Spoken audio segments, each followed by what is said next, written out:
E em Eta Mundo Bom, qual será o plano de Pirulito para encontrar a Filomena? Acompanhe mais um desfecho dessa grande história, porque tudo que acontece de ruim na vida da gente é para melhorar. Pirulito chama a atenção de todos para ouvirem a ele. E ele diz: "Eu sei como encontrar a Filomena. Sei como encontrar seu filho, Candinho, eu sei." E Candinho diz: "Se você sabe como encontrar a Filomena Deu, por que você não disse antes, peste?" "E lasqueira." Pancrácio se levanta e diz: "Se o delegado e o detetive Jack não acharam nenhuma pista, e se eu mesmo, com os meus modestos meios, não consegui, como o Pirulito há de conseguir?" E Anastácia, curiosa, logo pergunta: "Professor, que modestos meios o senhor usou para investigar?" Mas ele acaba desconversando, dizendo que apenas teria perguntado para alguns conhecidos.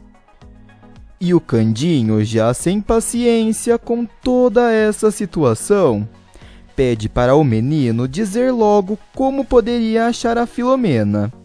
E ele então revela: "Eu sei quem é um cúmplice do Ernesto." E até mesmo o delegado se impressiona e lhe pergunta quem seria o cúmplice.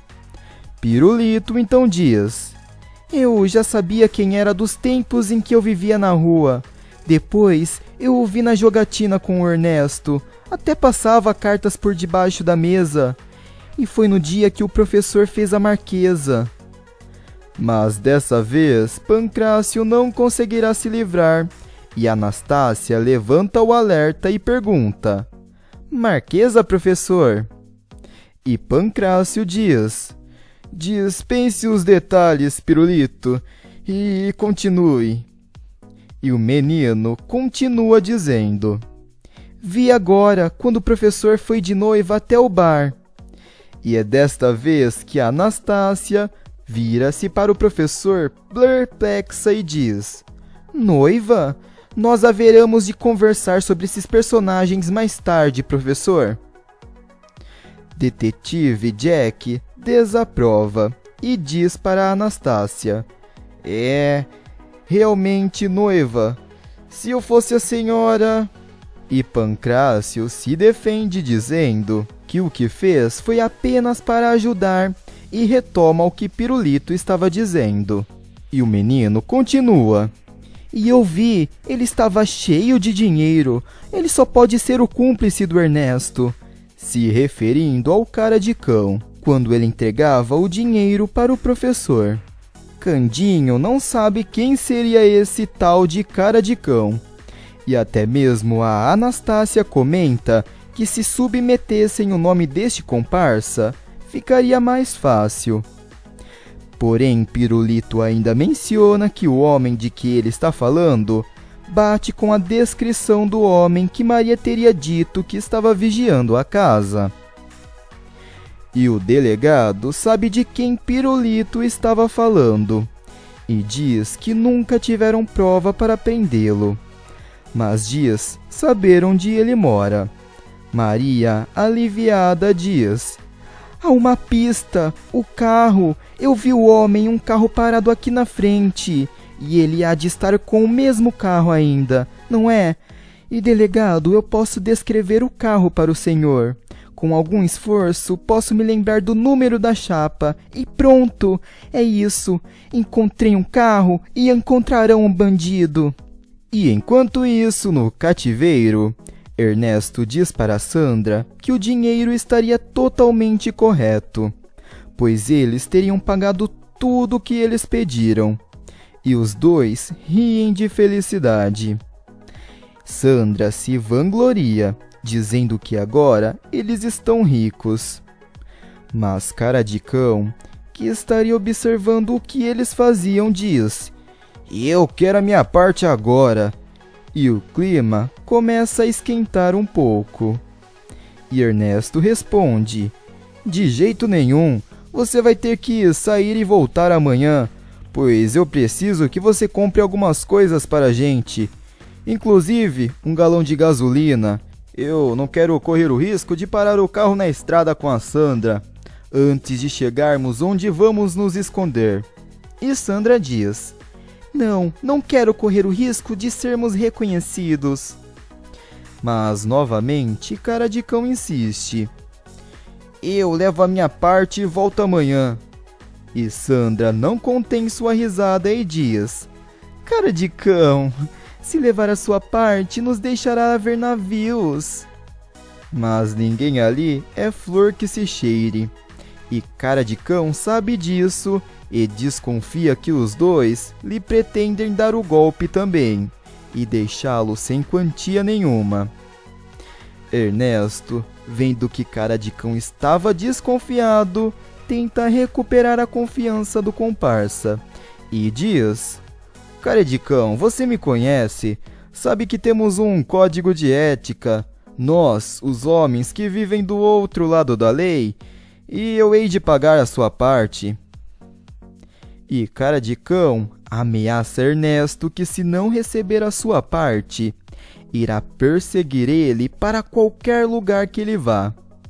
Mas aceita e diz que irá até a casa de um amigo, para que ninguém o siga. Sandra então entrega a lista de compras para Cara de Cão, que reclama o pedido de fraldas, e a megera diz: mas é claro, nós vamos levar o bebê.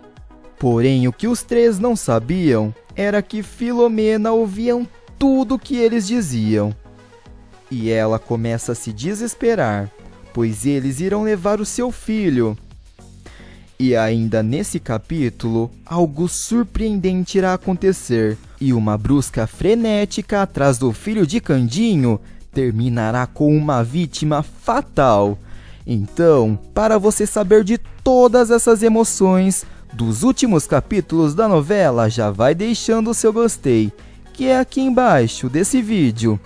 E também não se esqueça de se inscrever no canal para receber os últimos capítulos de Eta Mundo Bom. Pois agora eu queria saber a sua opinião, pois eu sei muito bem que você já começou a assistir Laços de Família. E também fiquei muito curioso para saber o que você achou da escolha dessa novela para substituir a reprise de Eta Mundo Bom. Você achou que foi uma ótima escolha ou você não gostou muito? E deixe também uma outra novela que você gostaria muito de rever no Vale a Pena. E tudo isso aqui embaixo nos comentários, junto com a cidade de onde você assiste a novela.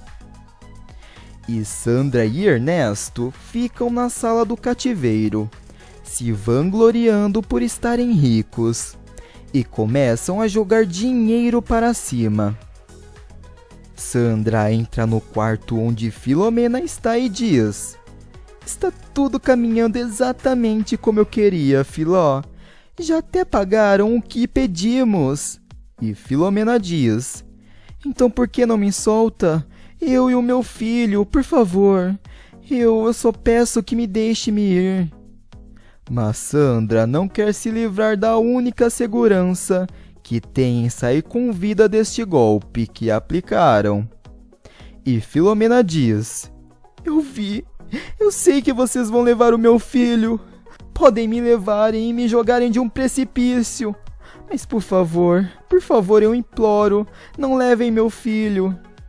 E Sandra diz: pare com essa choradeira, pois amanhã você terá uma surpresa. E Cara de Cão já está novamente na cidade e começa a comprar os pedidos feitos por Sandra.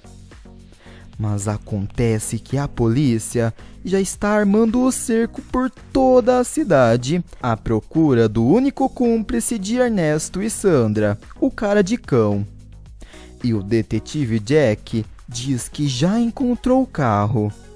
E todos ficam de tocaia, só aguardando o Cara de Cão retornar para o seu carro.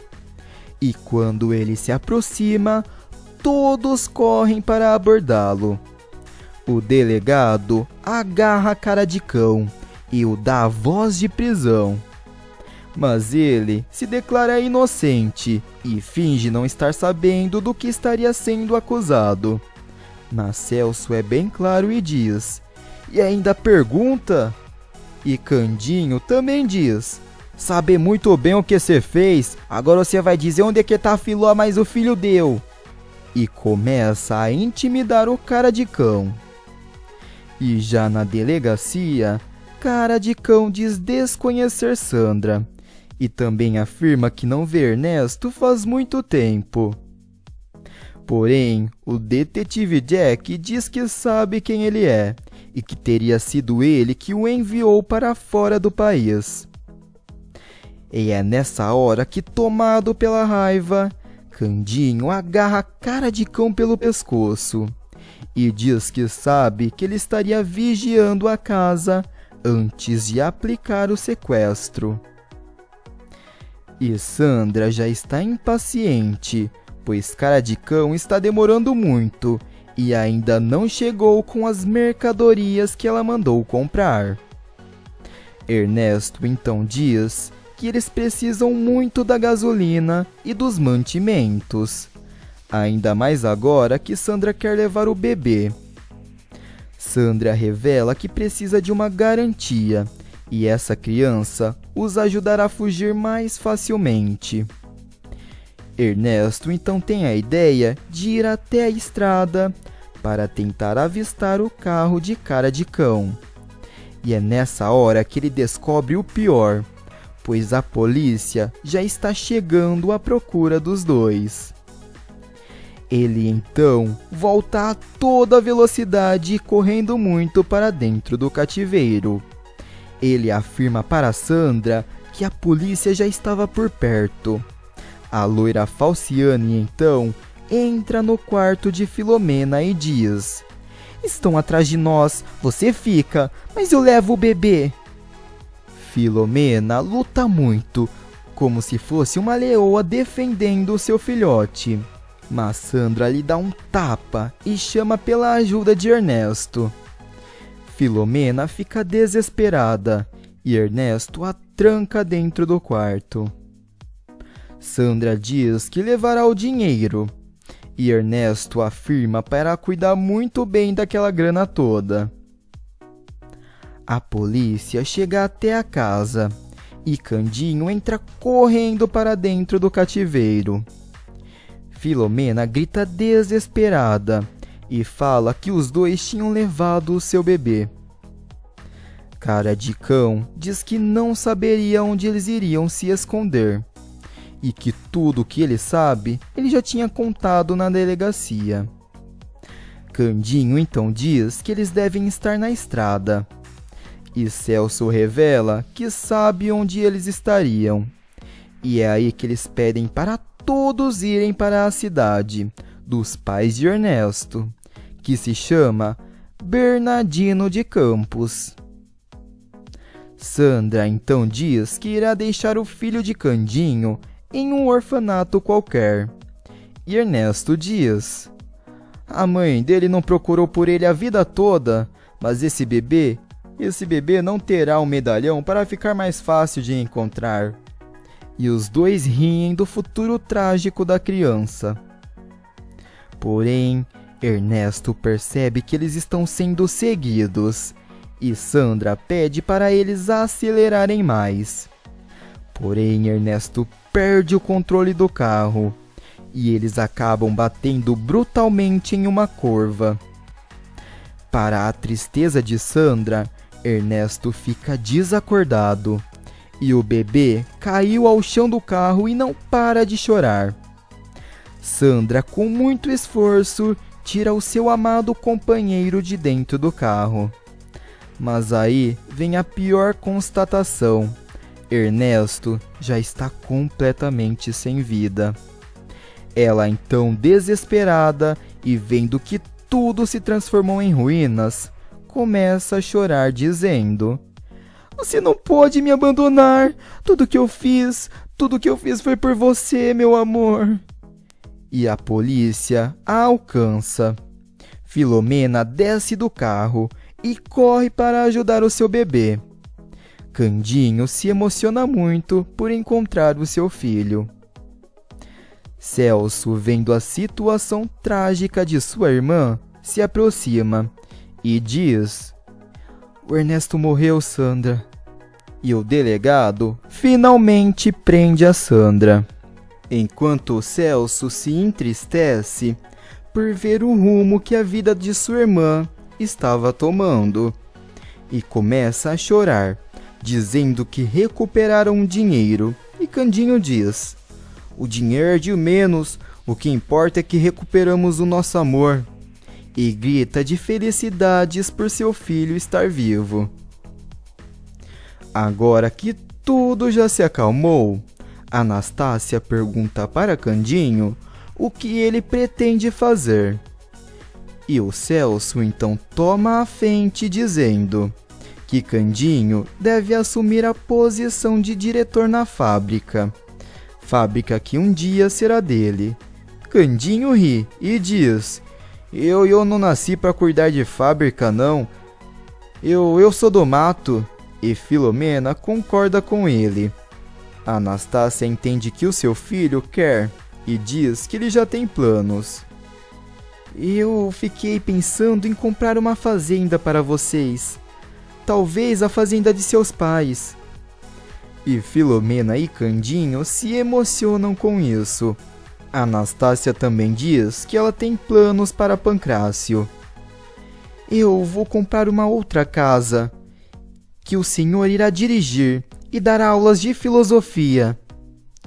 Pancrácio diz que isso seria o melhor para ele, e Anastácia complementa: "Nessa escola poderemos montar um teatro, e o senhor pode dar aulas e usar os seus personagens."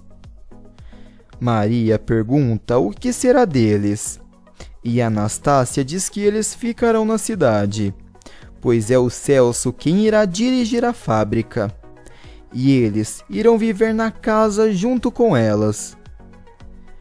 Pirulito pergunta o que sobra para ele, e Anastácia diz que ele irá com eles, e Pancrácio diz que irá ensinar o seu filho a ser o melhor aluno. Na rádio, Olímpia pergunta para Evandro o que ele estaria fazendo, e ele diz que estaria arrumando tudo para a próxima novela. E Olímpia pergunta se ele ainda a ama. E Evandro diz: Eu quero que você seja minha esposa, porque você para sempre vai ser minha estrela." E no hospital, Jerusa reclama do cansaço que ainda sente. E Dona Camélia pede para que a moça descanse um pouco, pois isso irá ajudar e muito. E Osório diz: "Jerusa, seja otimista. Eu acho que você está até um pouco mais curada, não é, Dona Camélia?" Dona Camélia concorda com Osório. Dr. Lauro aparece com um pouco de apreensão no tom de voz e pede para conversar com Osório e Dona Camélia. Osório tenta acalmar Jerusa dizendo: Não se preocupe, meu amor. O doutor há de trazer boas notícias." Porém, não é bem isso. E Dr. Lauro então diz: Eu sinto muito, mas eu não tenho boas notícias. Eu lamento informar que não há mais nada que a gente possa fazer." Osório e Dona Camélia começam a chorar, e de muita tristeza. E ao retornar para o quarto de Jerusa, que já estaria sentada, e diz com toda a empolgação: "Eu já me sinto melhor, estou tão cheia de forças." Dona Camélia, então, vira-se para o Dr. Lauro, dizendo que a sua neta já estava bem melhor, e que ele estava errado. Jerusa, então, se levanta da cama do hospital, dizendo que estaria com uma onda de alegria. Ela abraça a sua avó e diz: "Eu te amo muito. Você sempre foi a melhor vó do mundo." E agora ela volta-se para Osório, pedindo para que eles dancem a valsa mais uma vez. E eles iniciam a dança, enquanto Jerusa diz: "Eu te amo, meu amor. Você foi o único homem que eu amei." Enquanto dançavam, Osório diz: eu sempre te amarei, pela eternidade. E é neste instante que a moça cai nos braços de Osório, e aquela foi a última dança de Jerusa em vida. No velório de Jerusa, todos estão muito emocionados, inclusive Osório, que não contém suas lágrimas, e pede para dizer algumas palavras. Eu acho que todos aqui já me conhecem. Eu sou Osório, noivo da Jerusa. Quer dizer, noivo não. Eu já não me sinto mais noivo, e sim esposo. Esposo sim, porque o meu amor é para sempre da Jerusa. E ele então coloca o anel no dedo da moça. Dona Camélia está muito triste, e Osório não quer deixar o cemitério, e fica mais algum tempo sobre a cova de Jerusa, e diz que quer encontrá-la, porque seu amor é para sempre. Dona Camélia retorna e vê Osório sobre a cova, já sem vida, e diz: Senhor, Osório morreu de amor. E na loja, Diana já está muito boa com sua função, e todos começam a frequentar muito a loja. Severo ainda reclama de sua tremedeira, mas Diana está ali para ajudá-lo. Na fábrica, tudo está indo de vento em popa, e Araújo pede para que Olga encomende um bolo, pois eles têm motivos de sobra para comemorarem. Mas ele só falará quando chegar em casa. Ao chegar em casa, Araújo leva flores para cortejar a moça, e ela se impressiona por ele ter chegado tão cedo. Araújo revela que tem um motivo muito especial e que eles teriam que resolver sua situação. Ele pretende dizer a Claudinho que os dois estão juntos, e o menino já está muito melhor e com ótima recuperação da cirurgia. Araújo pede para conversar com o menino, porque tem algo muito sério a lhe contar. E Araújo diz: Você chegará muito longe, meu filho, e eu estava esperando a hora certa para lhe dizer, meu filho. Olga veio aqui para cuidar de você, e aos poucos eu e ela descobrimos que nos gostamos. E ele revela para Claudinho que eles irão fazer uma festa a partir deste dia, e que Olga será tratada como sua esposa. Claudinho fica muito feliz por ouvir isso, e pergunta para Olga: Eu não conheci minha mãe de sangue. Ela se foi quando eu nasci. Eu posso te chamar de mãe? E eles se emocionam e Olga diz: Meu filho. E o menino retribui: Minha mãe. E já na fazenda, Eponina fica muito feliz por ver a sua sobrinha Mafalda vestida de noiva e toda linda. Mafalda está com medo, porque não quer se casar e depois se arrepender.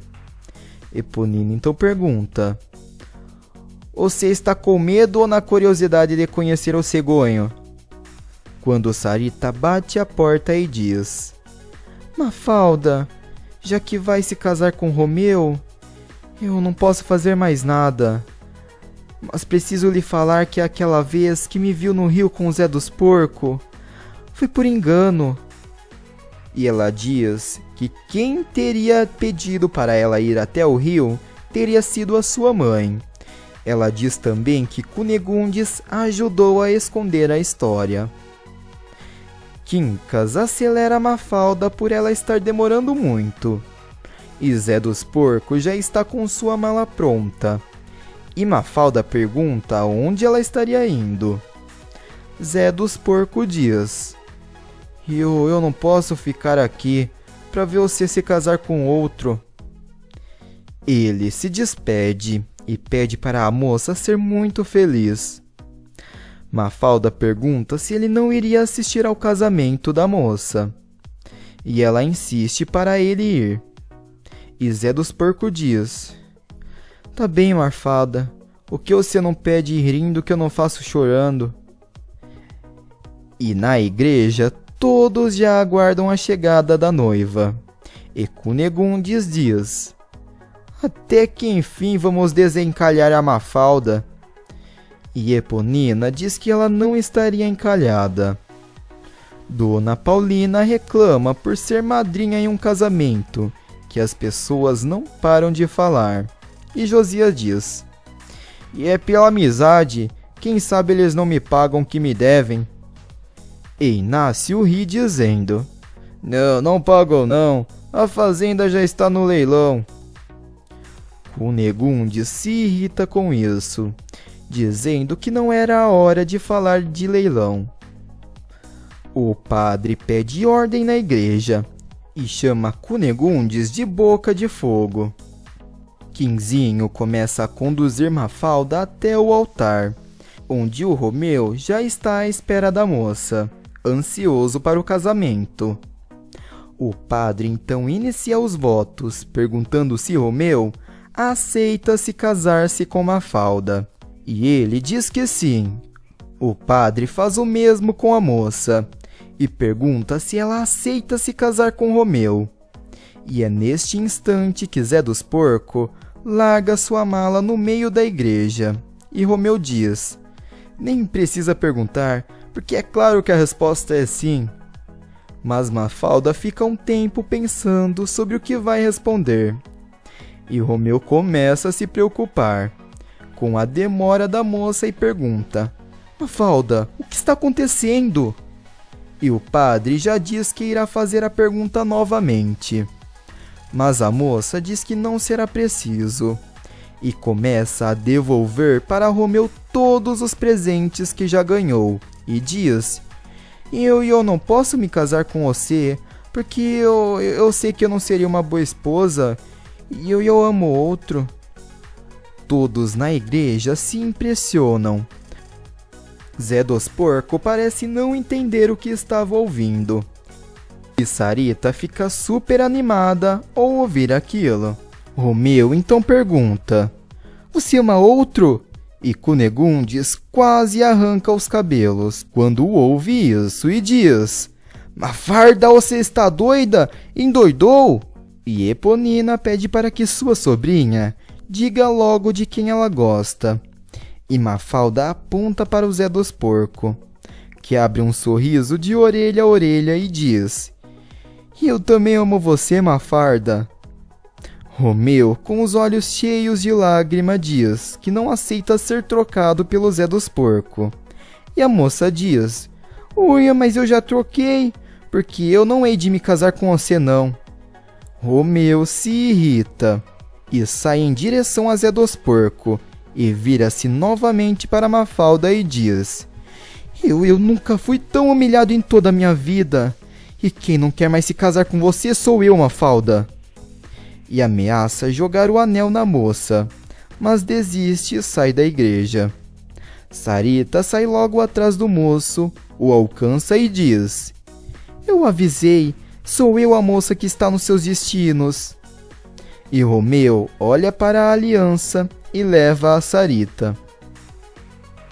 Zé dos Porcos balança de alegria e diz: Ô Mafalda, eu me caso e é pra já.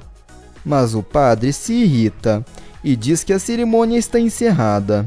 E Mafalda diz: Ô padre, casa nós, eu estou até vestida de noiva. Pandolfo aproveita o momento para dizer que o vestido teria sido caro, porque foi ele quem pagou. Mafalda diz que não seria apenas por conta do vestido, e que ela não aguenta mais para conhecer o cegonho. Eponina pede para o padre casar logo sua sobrinha, e todos começam a pedir para que o padre case a Mafalda. Mas antes ele precisa saber o nome do noivo, e Zé dos Porcos diz: José Carlos Leitão. Neste instante, Cunegondes diz: Ô Mafalda, Você vai se casar com um homem que tem leitão no nome? E Mafalda diz: mãe, é que eu adoro os porcos. E ainda tem muito mais dos últimos capítulos de Eta, então já se inscreva no canal.